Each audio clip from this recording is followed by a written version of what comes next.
नमस्कार, knocking-news.com में आपका स्वागत है। मैं हूं गिरिजेश वशिष्ठ। संसद में बहस हो रही है चुनाव सुधारों को लेकर और जो मुद्दे सामने आए हैं उन मुद्दों के आधार पर अब तक का मेरा निष्कर्ष ये है कि देश में लोकतंत्र तो नहीं बचा है। ये जो कुछ भी आप देख रहे हैं और संसद में जो लोग इकट्ठा हैं, इनमें से कुछ एक को छोड़ दीजिए तो ज्यादातर लोग अपने बेहतरीन जन कल्याणकारी कार्यों और जनता के प्रति समर्पण से नहीं आए हैं, बल्कि कुछ जुगाड़ जुगत से आए हैं, कुछ सेटिंग से आए हैं, कुछ खेल से आए हैं, कुछ प्रबंधन से आए हैं। और ये बात भारत में अगर आप वोट करा लें तो 100 में से 100 आदमी मानेंगे, खुद ये लोग भी मानेंगे कि बगैर मैनेजमेंट के चुनाव नहीं जीता जा सकता। और अगर वोटों को इस तरह के प्रबंधन से, इस तरह की धांधलियों से, खेलों से जेब में रखा जा सकता है तो फिर कंगना रनौत ऐसे ही चुनाव जीतकर इसी तरह के बयान जो संसद में वो दे रही थी, संसद भवन को माफ़ी मांगनी चाहिए, ना हिंदी आए ना अंग्रेजी आए, वैसा बहुत सारे लोग जो हैं वो संसद में हो ही नहीं सकते थे।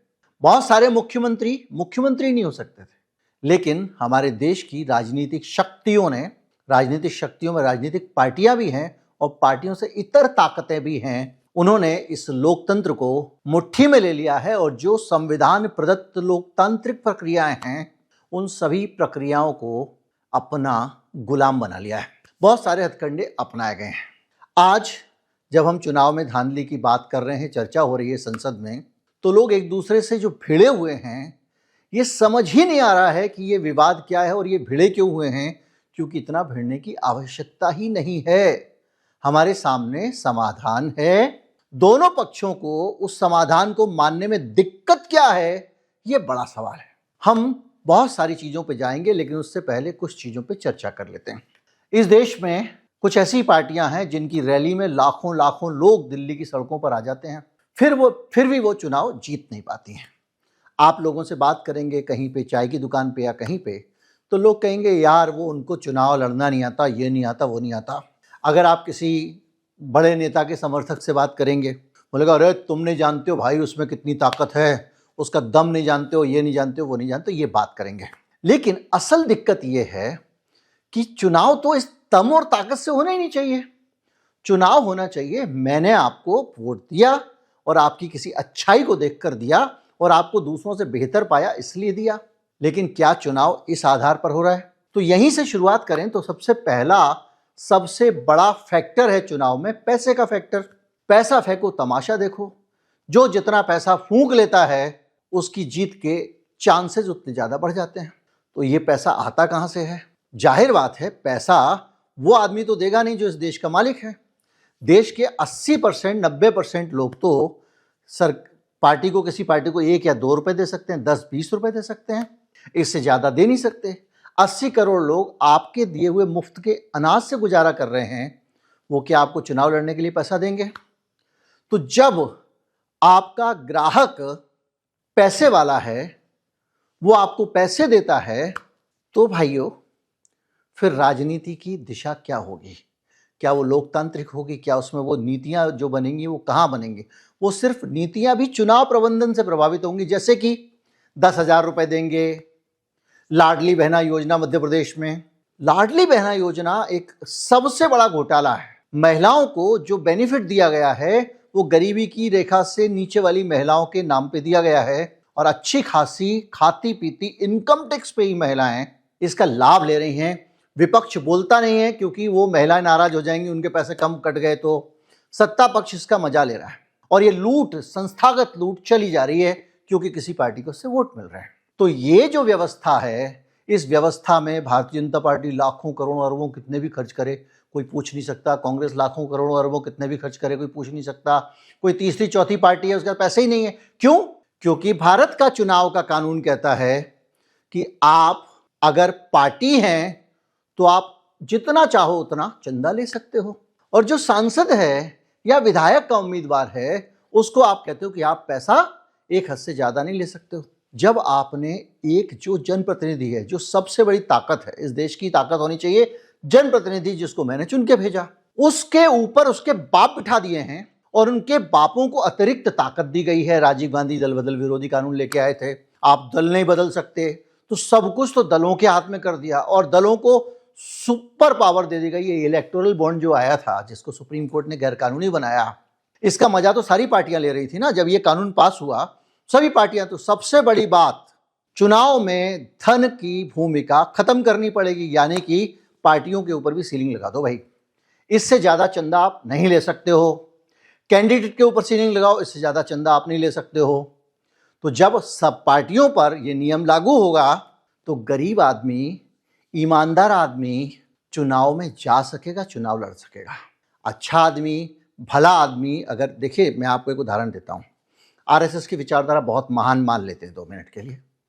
भारतीय जनता पार्टी की विचारधारा बहुत महान है। अभी मध्य प्रदेश में चुनाव हुए, आरएसएस के प्रचारकों ने इंडिपेंडेंट तरीके से चुनाव लड़ा, अपनी पार्टी बना ली, क्योंकि वो भारतीय जनता पार्टी की नीतियों से सहमत नहीं थे। इस महान विचारधारा के जो प्रचारक थे वो जमानत भी नहीं बचा पाए, कईयों को तो 3 अंकों में वोट भी नहीं मिले। तो फिर इसका मतलब ये है कि ये कौन चुना जाएगा, कौन नहीं चुना जाएगा, ये फैक्टर कहीं और कोई लोग जिनके पास तिजोरियों में पैसा रखा हुआ है वो लोग तय कर रहे हैं। तो ये एक पहली चीज, धन का प्रभुत्व खत्म होना चाहिए। इसके साथ साथ हमारे यहाँ पर ये जो फ्रीवीज वाला सिस्टम है, महिलाओं को ये दे दो, युवाओं को ये दे दो, लैपटॉप दे दो, कंप्यूटर दे दो, मोबाइल फोन दे दो, ये सिस्टम पूरी तरह से बंद होना चाहिए। जिस साल में चुनाव होने वाले, जिस साल में कह रहा हूं, उस साल के अंदर कोई भी डायरेक्ट बेनिफिट वाली स्कीम लॉन्च ही नहीं होनी चाहिए। अगर चुनाव मई में ड्यू है, जैसे अगले साल ये चुनाव ड्यू है बंगाल में, केरल में, तो उसके 1 साल पहले से कोई भी फ्रीवी वाली स्कीम सरकार नहीं लॉन्च कर सकती। अगर लोकतंत्र ही नहीं रहेगा भाई, ये जो चुन के जो लोग गए हैं ये ईमानदारी से चुन के नहीं आएंगे तो वहां पूछ लाएंगे अपनी अपनी पार्टी के खिलाफ के पीछे पीछे। इनकी कोई अपनी हैसियत ही नहीं है और इनके लोग जिन्होंने इनको वोट दिया है उनका कोई वजूद नहीं है, क्योंकि वो लोग जो हैं वो इन्होंने चुन के भेजे हैं। दूसरा, वोटर लिस्ट में गड़बड़ियां आ रही हैं। भैया मेरी समझ में नहीं आ रहा, भारतीय जनता पार्टी इतना ज्यादा राहुल गांधी के इस बयान के खिलाफ क्यों पड़ी हुई है, उससे लड़ क्यों रही है? अरे भाई गड़बड़ियां तो दूर करो ना यार। क्या आप चाहते हो अगर वोटर लिस्ट में गड़बड़ी हो तो आपको दूर कर देना चाहिए। कोई असहमति है? नहीं है। और इससे पहले जो मैंने समस्या बताई वो सारी पार्टियों की समस्या है, सारे लोग मिलकर लूट रहे हैं, उसको खत्म करो तो ये बड़ी पार्टियों की मोनोपोली जो है खत्म हो जाएगी, कांग्रेस पार्टी की, बीजेपी की। और ये जो मैंने बताया आपको वोटर लिस्ट में गड़बड़ी वाली, इसमें क्या दिक्कत है बीजेपी को? बीजेपी अगर बहुत ईमानदार सच्ची पार्टी है जैसा कि वो मानती है और कहती है, तो फिर उसको तो बड़े आराम से वोटर लिस्ट की गड़बड़ियां दूर कर देना चाहिए। और उसमें भी चुनाव आयोग को आपने भाई एकदम से इम्यून कर दिया, वो कुछ भी गलत सलत करे। आप बताइए मुझे, खड़े होके अगर इस इलेक्शन कमीशन ऑफ इंडिया का जो इलेक्शन कमिश्नर है वो खड़े होके अगर बूथ कैप्चरिंग कराएगा तो भी उसके खिलाफ एक्शन नहीं हो सकता। संसद में कानून पास कर दिया बीजेपी ने, क्यों भैया? और इस कानून को वापस लेने की मांग कर रही है अगर कांग्रेस, तो क्या गलत कर रही है भाई? आपके पास में एक बाकायदा सॉफ्टवेयर है और वो बहुत समृद्ध सॉफ्टवेयर है, हर वोटर की जानकारी सॉफ्टवेयर में है इलेक्शन कमीशन के पास, एरोनेट। इलेक्शन कमीशन उसके जरिए क्यों नहीं जांच कर लेता कि कितने, वो सॉफ्टवेयर तो स्मार्ट है, एक आदमी का वोट भारत में कितनी जगह है और ये करने में उसको क्या दिक्कत है? और अगर 4 जगह निकल आता है और राहुल गांधी प्रेस कॉन्फ्रेंस करके बताता है तो उसके पीछे क्यों पड़ जाते हो? गलत है ना तो ठीक करो, तुम किस लिए हो? गलत है तो ठीक करने के लिए। बोलते ना जी, BLA को आगे आना चाहिए, ब्लॉक लेवल जो आपका एजेंट है। ऐसे BLO सरकारी आदमी होता है, BLA पार्टी का एजेंट होता है। अरे भैया यार, मैं इतनी बड़ी पार्टी नहीं है मेरी RSS की तरह, जिसके एक एक बूथ पे 10-10, 20-20 BLA खड़े करने लायक कार्यकर्ता हूं। तो क्या चुनाव आयोग मुझे हार जाने देगा? भाई प्राइमरी रिस्पॉन्सिबिलिटी किसकी है? चुनाव आयोग की है। लेकिन चुनाव आयोग ठीक नहीं करो, भारतीय जनता पार्टी उसको बचा रही है। क्यों बचा रहे हो भाई? बोलो कि नहीं आप ठीक करो, हमको वोटर लिस्ट सही चाहिए, हम सही वोटर लिस्ट से चुनाव लड़ेंगे। मतलब लोकतंत्र का खतरा है और वोटर लिस्ट के मामले में खेल हो रहा है। ये छोटी छोटी चीजों की मांग हो रही है भाई। मेरे फोटो में किसी का फोटो क्यों लगा भाई? वोटर लिस्ट में फोटो क्यों लगाया गया था? इसलिए लगाया गया था कि आदमी वोटर लिस्ट में जब वहां वोट डालने जाएगा तो वहां पे एक आदमी का वोट दूसरा न डाल सके। तो आपको उसको पकड़ना चाहिए, उसमें गलत क्या है? ब्राजील की लड़की का 50 जगह फोटो लगा हुआ है, वो कंगना रनौत कह रही है उससे माफी मांगनी चाहिए, संसद भवन को मांगनी चाहिए। देश संसद, फिर करेक्ट किया, संसद नहीं संसद भवन को माफी मांगनी चाहिए। कुछ भी, उस महिला का फोटो तुमने लगाया तो माफी मांगी क्या? और लग कैसे गया? एक कॉन्स्टिट्यूंसी में अगर 1 लाख वोटर फर्जी हैं कर्नाटक की, तो क्या चुनाव आयोग को उसको ठीक नहीं करना चाहिए? इसमें बीजेपी को क्या एतराज है भाई? उसको ठीक करा दो यार, बोलो कि हाँ गलती हो गई, हम पुनरीक्षण कर लेंगे। एक आदमी बीजेपी का नेता आज इस चुनाव में वोट डाल रहा है, परसों 600 अपने सदस्यों के साथ दूसरी जगह पे जा रहा है, तीसरे राज्य में जा रहा है, चौथे राज्य में जा रहा है। पकड़ो ना भाई। और अगर पकड़ा जा रहा है, चलो बीजेपी का नाम आया, कांग्रेस के भी ऐसा कर रहे होंगे मान लो, तो चुनाव आयोग का क्या काम है? सबको पकड़ के बंद करे, हटाए सबके नाम। उसके पास तो सॉफ्टवेयर एक क्लिक में दबाएगा, कमांड देगा, सारे के सारे आ जाएंगे। अच्छा ये फला नेताजी 8 जगह जा रहे हैं, उड़ाओ 6 जगह से नाम इनका। ये तो हो सकता है ना, तुम्हारे हाथ में, पर क्यों नहीं कर रहे हो? इसका मतलब साफ है कि लोकतंत्र को लूट लिया गया है। ये लोकतंत्र कुछ हाथों के शिकंजे में आ गया है। तो अगर भारतीय जनता पार्टी से कोई कांग्रेस पार्टी मांग कर रही है तो अच्छा है ना, नेकी और पूछ बेईमानी खत्म होगी, ईमानदार चुनाव होंगे। तुम तो बहुत पॉपुलर हो, मोदी जी की नीतियां महान है, 70 साल में जो नहीं हुआ वो तुम कर रहे हो, डंका अलग बज रहा है, जीडीपी 8.2 आ गई है, सब सर्वत्र खुशहाली है, रोजगार फैल गया है। तो भैया ये बताओ फिर ये वोटर लिस्ट को ठीक करने में तुम्हें क्या आपत्ति है? ये कुछ बड़े सवाल हैं जिनका जवाब मिलना जरूरी है।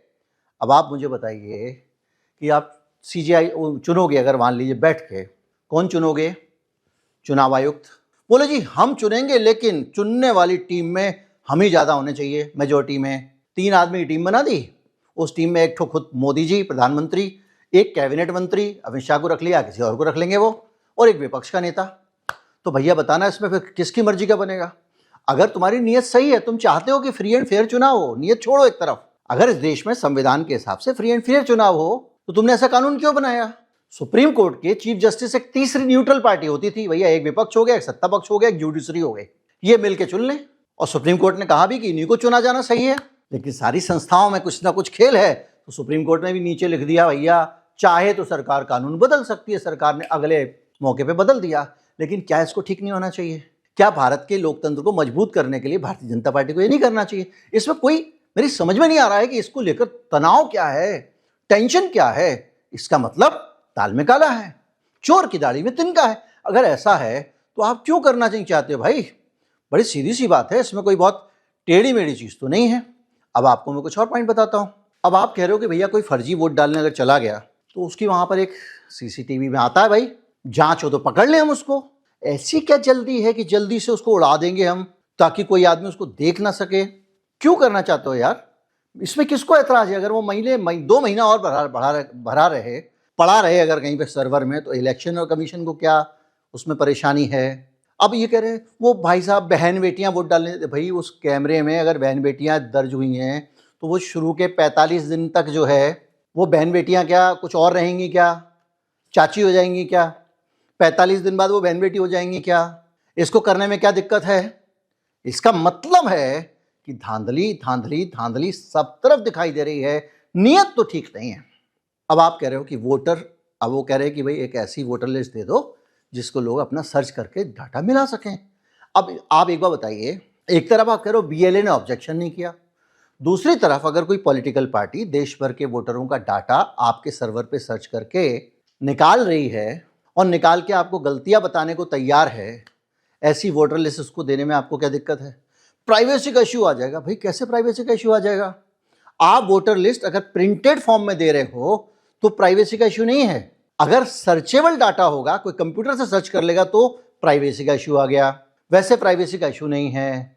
आपके मोबाइल में हम सॉफ्टवेयर डालेंगे, जबरदस्ती डालेंगे, बाय डिफॉल्ट आएगा, उतार नहीं सकोगे, इंस्टॉल नहीं कर सकोगे, एम कवच ऐप डालेंगे, लेकिन प्राइवेसी का इश्यू यहां से आ रहा है, वहां प्राइवेसी का इश्यू नहीं है। अब आप खुद ही समझो कि ये जो सरकार बनी है हमारे देश की, क्या ये सरकार वाकई देश के लोगों ने बनाई होगी? जब इतनी सारी चीजें दिख रही हैं, और अगर बनाई होती तो भैया इस सरकार को क्या दिक्कत थी? हमको तो लोगों ने चुन के भेजा है, हम तो कहेंगे हाँ भाई सब ठीक है, बढ़िया करो। क्योंकि कोई भी मांग ऐसी तो नहीं है जो बहुत ज्यादा अलग हो। और सबसे बड़ी बात वो है मीडिया की जो न्यूट्रलिटी है। क्या हम इस देश में एक डेटा नहीं रख सकते इलेक्शन के टाइम पे कि किस पार्टी को कितने मिनट का टाइम दिया गया, किस पार्टी को मीडिया ने कितना दिखाया? हम इलेक्शन के 1 महीने पहले से नियम बना देंगे कि भैया 10 मिनट से ज्यादा कवरेज एक पार्टी को नहीं दिखाया जाएगा। भाई आपकी अभिव्यक्ति की स्वतंत्रता है तो आप सबको मौका दो, क्योंकि आप नेशनल चैनल हो। और सबसे बड़ी बात, किसी पार्टी के इलेक्शन एजेंडा को बढ़ाने चढ़ाने वाले, उसके कम्युनल और बांटने वाले एजेंडा और दूसरी चीजों को लेकर सामग्री पे आपको पहले से ही हिदायत होनी चाहिए। और ये जो सेल्फ रेगुलेटरी मैकेनिज्म है, जो इन लोगों ने खुद ही संस्थाएं बनाई हुई हैं, उनको लेटर लिखे सरकार कि आप ये इंश्योर करें कि आपके चैनल से बदतमीजी नहीं करेंगे। इसमें क्या मुश्किल है?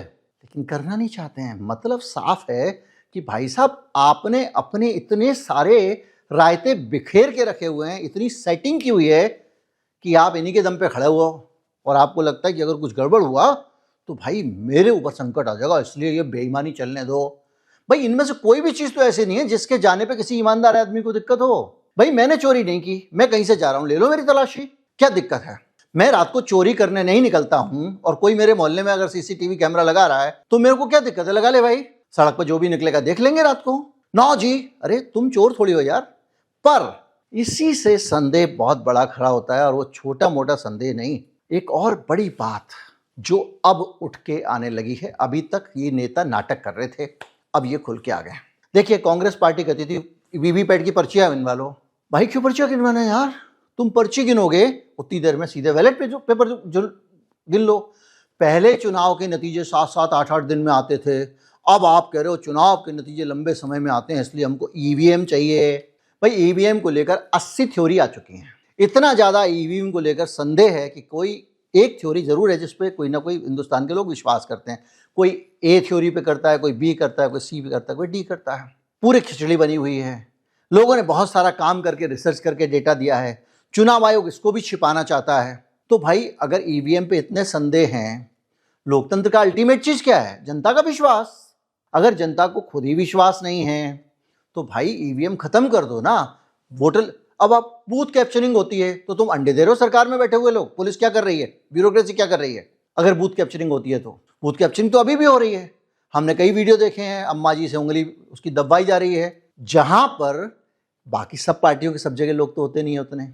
जिस बूथ पे दूसरी पार्टियों के लोग नहीं होते और एक शक्तिशाली पार्टी के और उसका कैडर होता है, उसके स्वयंसेवक होते हैं, जो भी होते हैं, उस पे अधिकारी कोई पंगे थोड़ी लेते हैं। भाई जो कहोगे कर देंगे, हम बढ़ने थोड़ी जाएंगे, हमको नौकरी बचानी है अपनी यार। एक मास्टर साहब गांव में, उनकी ड्यूटी है, बेचारे वोट डलवाने के लिए आए हुए हैं वहाँ पे प्रिसाइडिंग ऑफिसर बन के। आपको लगता है कि ये शक्तिशाली स्कॉर्पियो फॉर्च्यूनर वाले, पिस्तौल यहाँ पे लगा के घूमने वाले, कलफ के कुर्ते वाले नेता, इनसे वो पंगा लेंगे? तो आज भी हो रहा है। तो आपके प्रशासन को मजबूत बनाओ भाई कि बूथ कैप्चरिंग ना हो। ड्रामा क्या है? बहरहाल कुल मिला के सब खिचड़ी बिचड़ी बनी हुई है। वोटर को पैसे दे दो, वोट ले लो, 10,000 दे दो, उनको लैपटॉप दे दो, उसको बोल दो ये लाडली बहन करके कर दो उसको पैसे इलेक्शन के टाइम पे। चुनाव आयोग बैठा हुआ डड्डू की तरह, और उसको पता है कि मैं कुछ करूं या ना करूं मेरा कुछ नहीं बिगड़ेगा, सरकार ने कानून बना दिया तो ऐसे कानून को वापस लेने में क्या दिक्कत है? हर चीज जितनी मैंने डिस्कस की है, ये सब चीज ठीक की जा सकती है अगर सबकी नीयत सही हो। अब आपकी नीयत अगर सही है तो आपको क्या दिक्कत है चुनाव आयोग को 3 लोग मिलकर चुने? आप ही क्यों चुनोगे? फिर चुनाव आयोग निष्पक्ष कैसे रहेगा? ये तो कन्फ्लिक्ट ऑफ इंटरेस्ट हो गया ना। वो तो संसद के जो आपकी विधायिका है, उस विधायिका ने ही अगर चुनाव आयोग को चुना और चुनाव आयोग विधायिका के इलेक्शन में मॉनिटरिंग करता है, तो ये तो कन्फ्लिक्ट ऑफ इंटरेस्ट हो गया। तो ये कुल मिला के इतनी सारी चीजें, इसमें कोई झंझट नहीं है। इन सब चीजों पे सरकार को बात मान लेनी चाहिए और मानी जा सकती है। उसकी जगह दूसरों पे आरोप लगाना, राहुल गांधी सिंसियर नहीं है, ये नहीं है, जिन्ना का मुन्ना, कुछ कुछ बोल रहे हैं।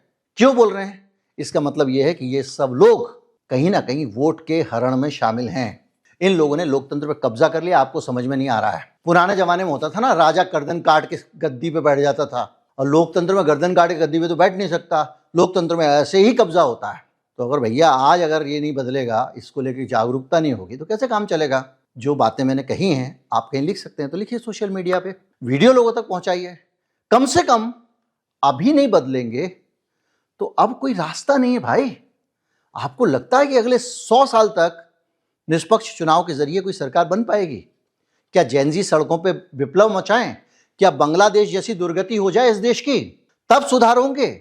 हमारे देश में सुधार लोकतांत्रिक तरीके से, लोकतांत्रिक बातों से, लोकतांत्रिक आवाज उठाने से होना चाहिए। अब वो एसआईआर कर रहे हैं और अमित शाह बोल रहे हैं कि वो एसआईआर जो होता है ना बाबूजी, वो तो पहले मनमोहन सिंह जी ने भी किया था। अरे भाई, इस एसआईआर में तो कह दिया कोई भी वोटर नहीं है, अब भरो आके फॉर्म और साबित करो, तब आपको वोटर माना जाएगा। ऐसा पहले तो कभी नहीं हुआ। यहाँ तो उल्टी गंगा बह रही है। जिस आदमी ने एसआईआर में पुरानी वोटर लिस्ट से साबित नहीं किया या नए वोटर होने का प्रमाण नहीं दिया कि भाई उस वक्त वो आदमी था, मैं उनका बेटा हूं, तो वो आदमी वोटर नहीं है। और योगी जी तो कह रहे हैं कि उनको पकड़ो जाओ, ये करो वो करो, फलाक भेजेंगे, ये करेंगे। उनका बयान आया, चिट्ठी लिखी है उन्होंने। जो भी है, अब लोकतंत्र का जो सही सीन है और जिस तरह की चिंताएं हैं लोकतंत्र की, वो आपके सामने स्पष्ट हो गई होंगी। नमस्कार, जय हिंद। शेयर करना ना भूलें।